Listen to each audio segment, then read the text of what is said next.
There is a woman standing in the road. She looks almost ordinary, soaked, hair stuck to her mouth. In her arms a bundle the size of a newborn. She does not scream, she does not chase you, she only holds it out, and her voice is very small. Please, hold my baby, just for a moment. If you run, some stories say the fever takes you before morning. If you take the child, it gets heavier and heavier until your arms shake and you understand what you are holding is not a child at all. This is the Ubume, the birthing woman. And long before Demon Slayer put that name on a demon, Japan had already been telling her story for 900 years. Ubume. The name is only two pieces, birth and woman. A birth-giving woman. That is the whole name. There is no word for monster in it. In the old picture scrolls, she stands at a river, a bridge, or a crossroads after dark.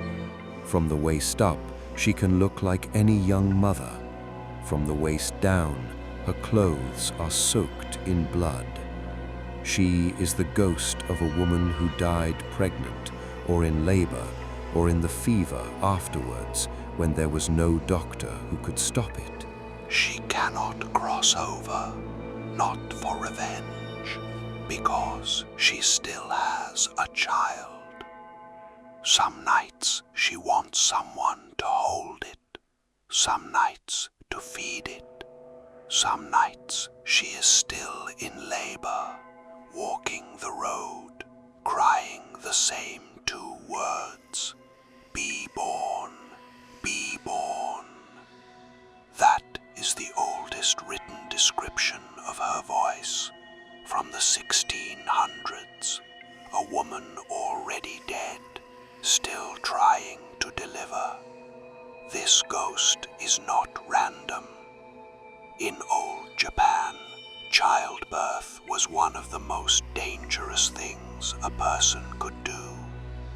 A child turned the wrong way, bleeding that would not stop, infection with no name yet. Whole families knew a woman who died with the child still inside her.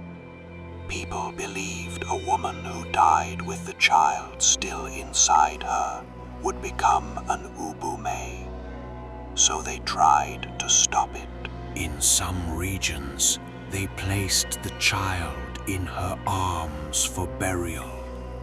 If they could not, they put a doll in with her, so she would not go looking. There was a river rite, prayers written on wood, set into the current until the ink washed away. A way of saying, you can put the child down now, you can go. The Ubume is what happens when that prayer does not work.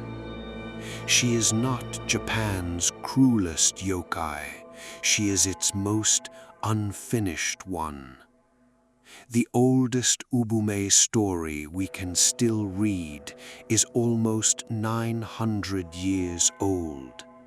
It comes from a book written in the 1200s, not a tragedy, a test of nerve. A samurai named Suetake served the hero Yorimitsu. He and the others were camped beside a river people refused to cross after dark. The story, they said, was this.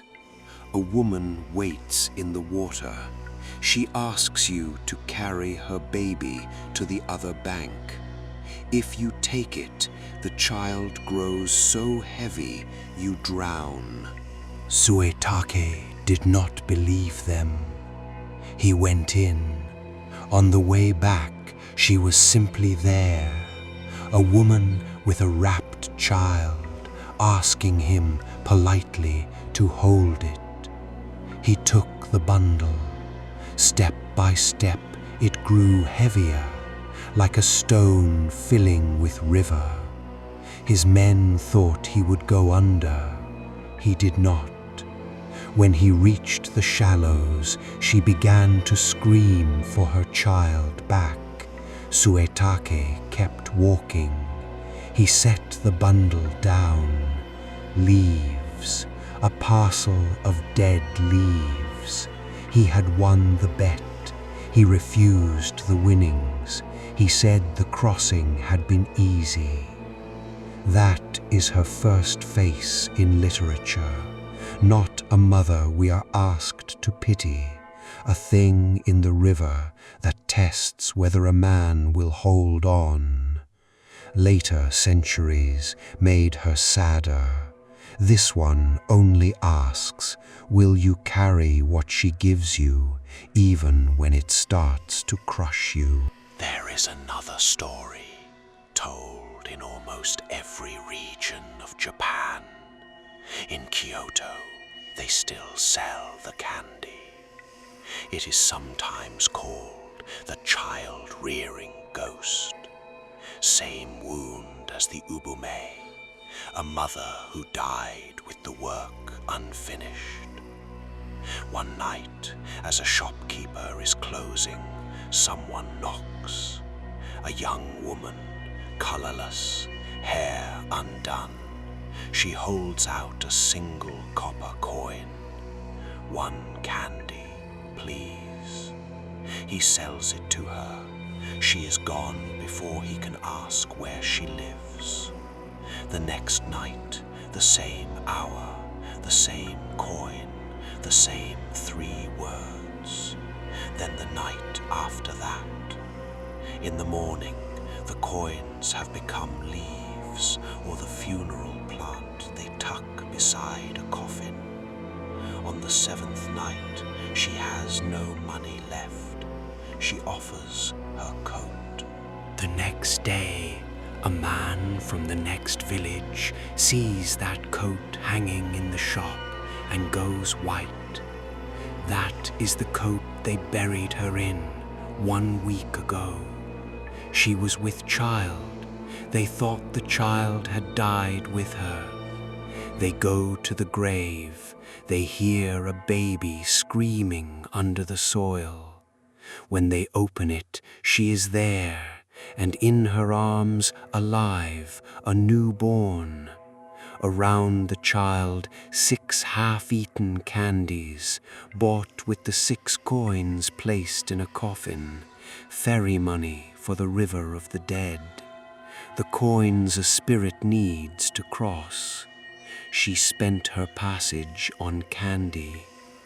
They lift the child out, they promise to raise it, and the corpse, they say, looks at peace for the first time.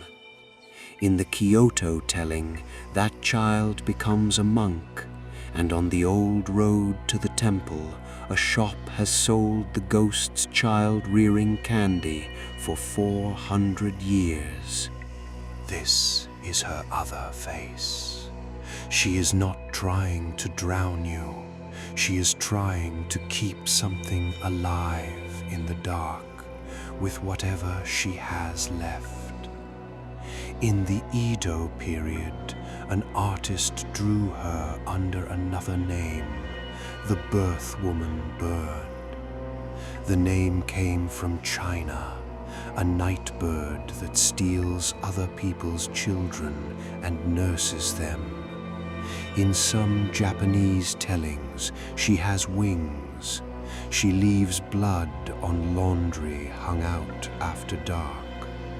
That is why some villagers never dried children's clothes overnight. So the legend splits. One Ubume hands you her baby, and it becomes a stone, or a roadside Buddha, or a weight that gives you a wrestler's strength if you do not drop it.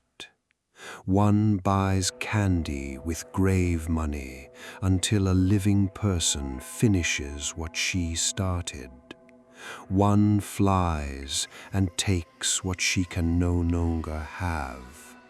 All three are the same fear, given different weather. If you know her from Demon Slayer, you know a different woman. In the light novel, Signs from the Wind, Ubume is lower rank 1. In life, her name was Yae. She had an abusive husband and a daughter named Sae. The folklore Ubume dies trying to give a child life. The demon slayer Ubume kills the child she already has. Yae murdered her husband and made it look like a drowning. When Sae fell ill, Yae only felt like a mother while the girl was suffering, so she kept her sick. Poison, broken bones. When Sae tried to run, Yae killed her. Muzan found her in the empty house and gave her a new name. The first human she ate was her own daughter. Then she collected other people's children, unloved ones. She played mother until they thanked her, and then she swallowed them. That is not a retelling. That is an inversion. The old Ubume is a mother whose love outlived her body. This one used the shape of a mother as a mouth. The author understood the legend well enough to turn it inside out. Even the writing is the bird name, the child-stealing bird, not the simpler birth woman, the thing that takes children, not the thing that died having one.